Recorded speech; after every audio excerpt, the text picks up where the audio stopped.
Right? Well, for me,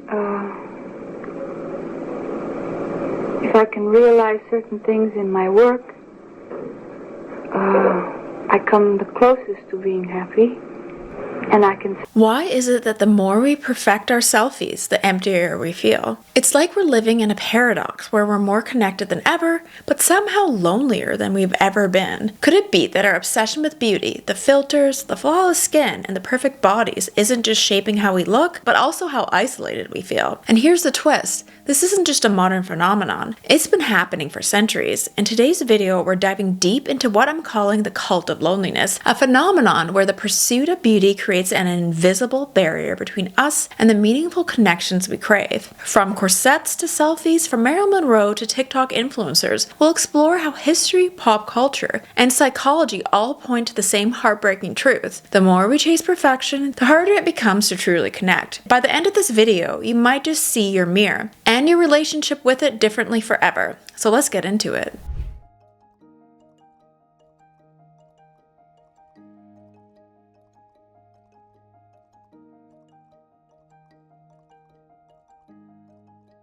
Chapter 1. The Historical Isolation of Beauty. Let's travel back to the 19th century, a time when beauty wasn't just a personal pursuit, but a societal expectation. Victorian beauty standards were rigid and unforgiving. Women were expected to have porcelain-like pale skin, tiny cinched waists, and elaborately styled hair adorned with accessories like feathers, ribbons, and jewels. But beneath the surface of these glamorous appearances lay a life marked by isolation and constraint. Women in the upper class in particular were bound by these expectations. The act of getting ready was an all-day affair. Applying face powders made from toxic substances like lead and arsenic were not just hazardous but required significant time and care. Hair was meticulously styled, sometimes using hair pieces and extensions to achieve the desired volume and length. All this primping often meant hours spent alone in the company of servants rather than engaging in meaningful social interactions. The corset is perhaps the most iconic symbol of Victorian beauty standards. While it accentuated an hourglass figure, it also served as a literal and figurative cage. Tightly laced corsets compressed the torso, causing difficulty to breathe,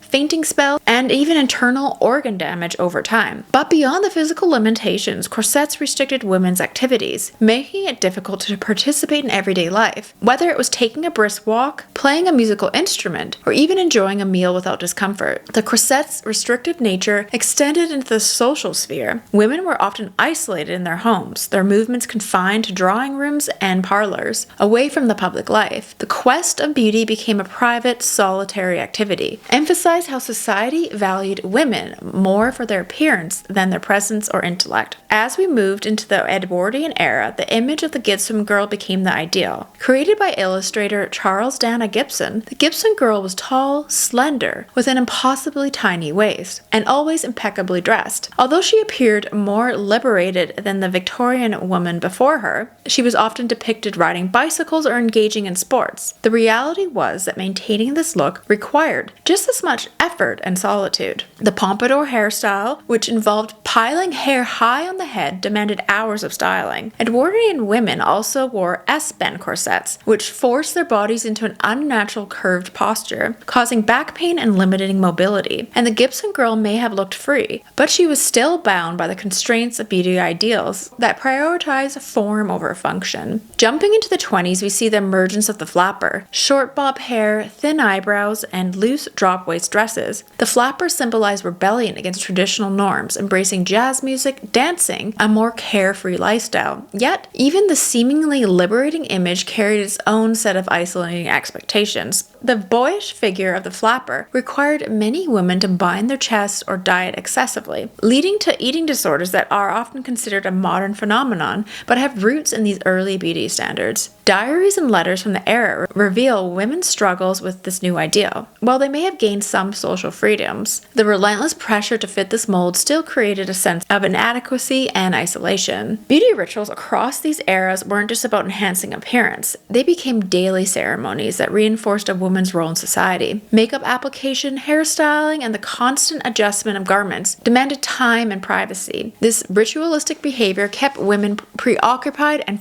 physically separated from broader social interactions and intellectual pursuits. Beauty standards served as a means of social control, subtly dictating a woman's place in the world. When a woman's value is tied to her appearance, her opportunities for genuine connection and self-expression diminish. It's a cycle where the pursuit of beauty leads to isolation, which in turn perpetuates the need for validation through appearance. Looking back at these historical beauty standards, do you think the time we spend today perfecting our appearance, whether it's hours in front of a mirror or scrolling through beauty tutorials, serves as a modern-day version of this isolation? How has our definition of beauty rituals evolved, and are we less confined by them now? Chapter 2. Pop culture's role in glorifying beauty and loneliness. Pop culture has long celebrated beauty, but often at the expense of those who embody it. During the golden age of Hollywood, studios manufactured idealized versions of the stars, promoting unattainable beauty standards that audiences admired and aspired to. But for the stars themselves, maintaining this facade often led to profound loneliness and emotional distress. Take Greta Garbo, for example. Her mysterious persona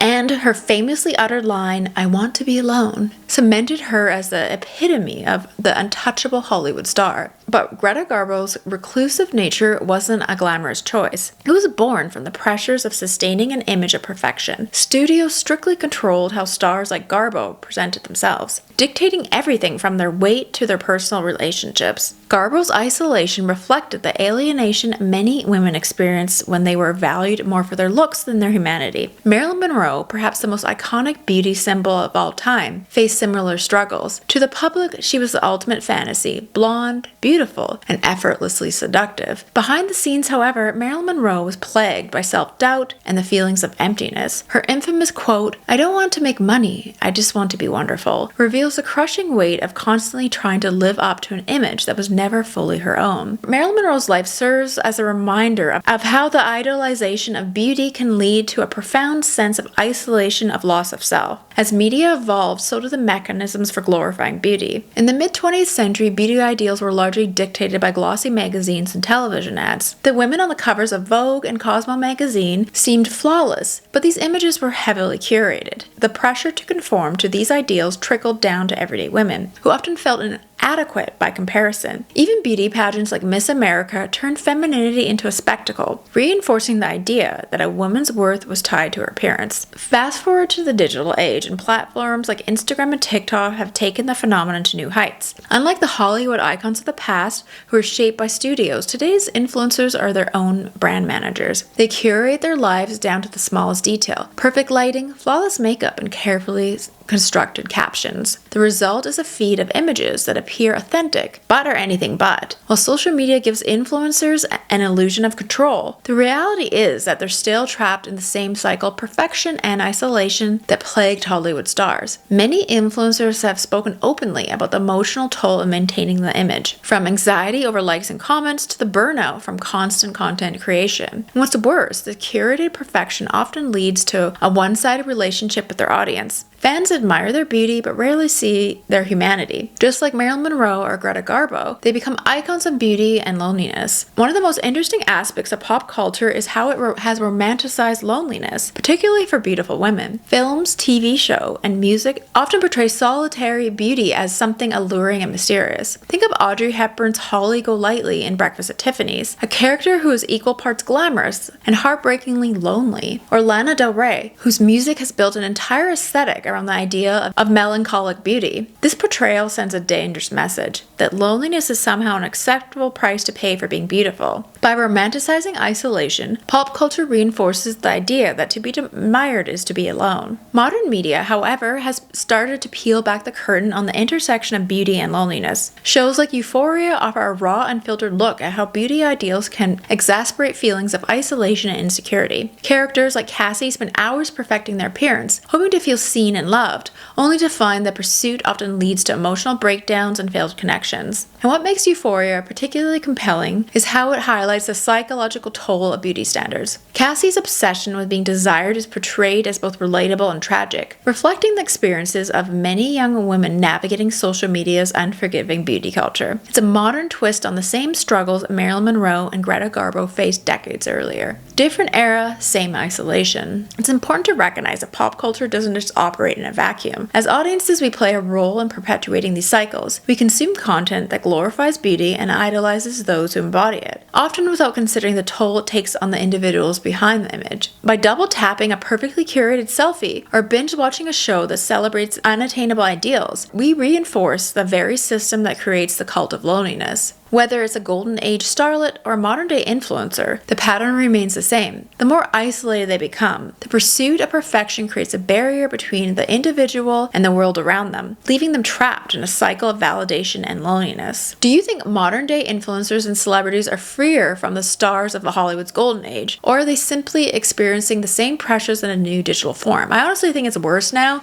because at least back then they didn't have social media, so you could probably go out and about more, but everything's just so extreme now that you probably are way more trapped, in my opinion. Chapter 3, the psychology of beauty and loneliness through history and pop culture. To understand the connection between beauty and loneliness, we need to explore how historical societies tied physical appearance to social status and self-worth. Across cultures and centuries, beauty wasn't just a personal attribute. It was often viewed as a reflection of morality, virtue, and even divine favor. In ancient Greece, for example, beauty was closely associated with goodness. The Greeks believed in the idea that physical beauty was linked to moral virtue. This philosophy created immense pressure to look a certain way because it wasn't just about being attractive, it was about being a good person. Those who didn't fit the ideal were often seen as flawed, not just physically, but morally as well. This exclusionary mindset laid the groundwork for beauty becoming a source of isolation. During the European Renaissance, beauty standards became even more codified. Pale skin, golden hair, and symmetrical features were idealized, but these traits were also tied to wealth and privilege. Portraits of women like Botticelli's The Birth of Venus reinforced the idea that beauty was a symbol of status. For the wealthy, beauty became a way to distinguish themselves from the lower classes. But for the average person, it created a sense of inadequacy and exclusion. If you didn't fit the mold, you were left in the margins, both socially and emotionally. This historical pattern, where beauty standards create divisions and hierarchies, has repeated itself in different ways across eras, with each culture assigning value to specific physical traits. The psychological toll of this exclusion was never addressed in these times, but it left an indelible imprint on the way beauty and loneliness became intertwined. The rise of Hollywood in the early 20th century amplified the psychological impact of beauty standards. Stars like Hedy Lamarr and Ava Gardner were packaged and presented to the public as paragons of beauty, with every detail of their appearance carefully controlled by the studio executives. These women were marketed as perfect, a standard that ordinary people could never hope to achieve. What's more, Hollywood didn't just promote unattainable beauty, it also linked beauty to success and happiness. Films often portrayed the most beautiful characters as the ones who found love, wealth, and fulfillment, while less conveniently attractive characters were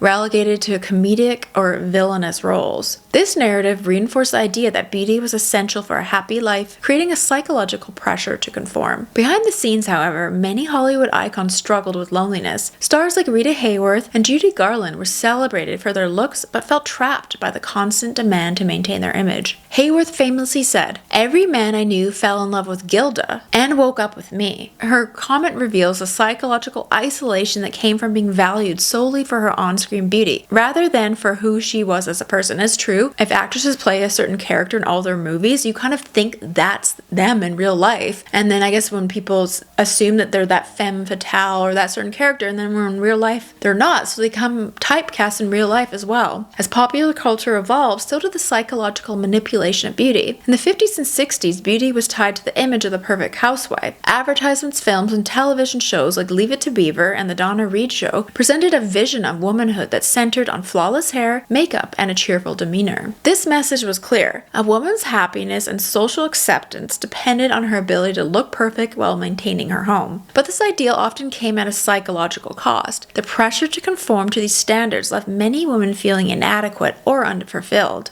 The iconic book, The Feminine Mystique by Betty Friedan, captured the loneliness of housewives who were told they had everything they needed, beauty, a home, and a family, but still felt an existential void. The perfect life myth didn't end in the mid-20th century. Today is perpetuated by social media, where influencers curate their feeds to present the idealized version of their lives. While the platforms are different, the psychological impact is strikingly similar. The more people strive to meet these unattainable standards, the lonelier they feel. The 2000s brought a new layer to the relationship between beauty and loneliness with the rise of reality TV. Shows like America's Next Top Model and The Swan turned beauty into competition, further reinforcing the idea that physical appearance determines worth. These shows often celebrated transformation, with contestants undergoing dramatic makeovers to conform to social beauty and ideals. But the psychological impact of these transformations wasn't always positive. Contestants frequently spoke about the emotional toll of being judged solely on their looks. The Swan in particular was infamous for its extreme approach, subjecting participants to intense physical and emotional scrutiny as they underwent plastic surgery to achieve perfection. The show's underlying message was clear: you can only be happy if you change how you look. The competitive nature of these programs mirrors a broader societal trend where beauty becomes a zero-sum game. In a world where beauty is tied to social capital, there's an underlying belief that there's only so much to go around, and this scarcity mindset fuels insecurity and competition, leaving many people feeling isolated in their quest to measure up. Music also played a role in shaping the psychological relationship between beauty and loneliness. Consider how many songs center on the idea of the tragic beauty. Artists like Lana Del Rey have built entire aesthetics around this concept, with lyrics that romanticize sadness and loneliness as part of the beauty experience. In Born to Die, Lana Del Rey sings, "Choose your last words. This is the last time, 'cause you and I were born to die." This kind of imagery reinforces the archetype of the lonely, beautiful woman, a figure who is admired but never truly understood. Even earlier, artists like Billie Holiday and Edith Piaf portrayed beauty as something inherently tied to melancholy. Their music often painted a picture of women who are adored for their appearance but suffered emotionally, unable to connect with those who idolize them. What's fascinating and tragic about the relationship between beauty and loneliness is how deeply it's woven into pop cultural narratives. From ancient myths like Narcissus, who was cursed to fall in love with his own reflection, to modern films like The Black Swan, which depicts the psychological breakdown of a perfectionist ballerina, beauty is consistently portrayed as something that isolates and consumes. These stories reflect and reinforce real-world dynamics. The more people idolize beauty, the more it becomes a barrier to authentic connection. Those who conform to beauty standards often find themselves admired but misunderstood, while those who fall outside those standards are marginalized. How do you think the stories we tell in music, film, and media about beauty impact the way we view ourselves and others? Are they changing for the better,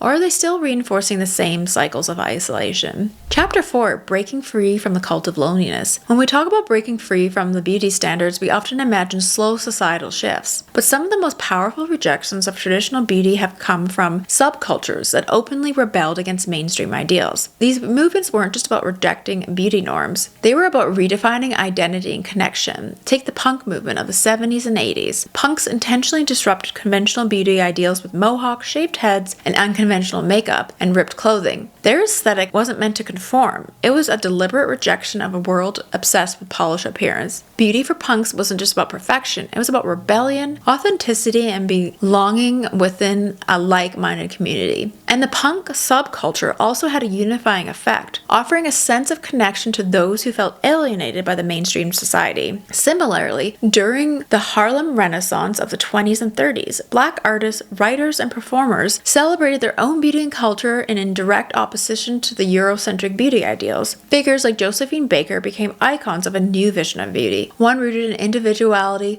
cultural pride, and bold self-expression. Baker's short hair and flamboyant performances weren't just groundbreaking. They were a statement that beauty could exist outside the confines of mainstream ideals. Both punk culture and the Harlem Renaissance reminds us that the rejecting beauty norms isn't just about saying no to societal standards, it's about creating something new, something that reflects individuality and fosters connection. It's impossible to talk about breaking free from beauty norms without discussing how corporations have attempted to capitalize on these movements. The 1960s feminist backlash against traditional beauty ideals, for example, coincided with a significant shift in advertising. As women began rejecting rigid standards, companies started marketing natural beauty, an ironic twist that still reinforced the idea that a woman's worth was tied to their appearance. One of the most notable examples of this dynamic is Dove's Real Beauty campaign, which launched in 2004. On the surface, the campaign seemed revolutionary. It featured women of different sizes, ages, and ethnicities, challenging the narrow beauty ideals that had long dominated advertising. However, critics point out that the campaign still tied women's value to their appearance. It just shifted the narrative to celebrate a more inclusive version of beauty. And this tension continues today. The body positivity movement, originally created by and for marginalized communities, has been embraced by mainstream brands that often dilute the original message. For example, plus-size representation in fashion is increasing, but the industry often places limits on what is considered acceptable. And these examples highlight a recurring theme. Beauty standards evolve, but they're rarely eliminated. Breaking free from them often requires a deeper cultural shift than advertisers or corporations are willing to endorse. And Hollywood has long been a battleground for beauty standards, often reinforcing narrow ideals while simultaneously serving as a platform for change. While the golden age of Hollywood glorified unattainable perfection, the 1970s and 80s began to see cracks in the facade. For example, Barbra Streisand's rise to fame in the 70s challenged traditional notions of beauty. Streisand's refusal to alter her nose, despite pressure from studio executives, became a defining part of her identity. She was one of the first Hollywood stars to openly reject Hollywood's obsession with conformity, proving that talent and individuality can shine brighter than conventionally perfect looks. And I watched an old movie with her in it recently, and I really did appreciate how unique she looked and how she didn't,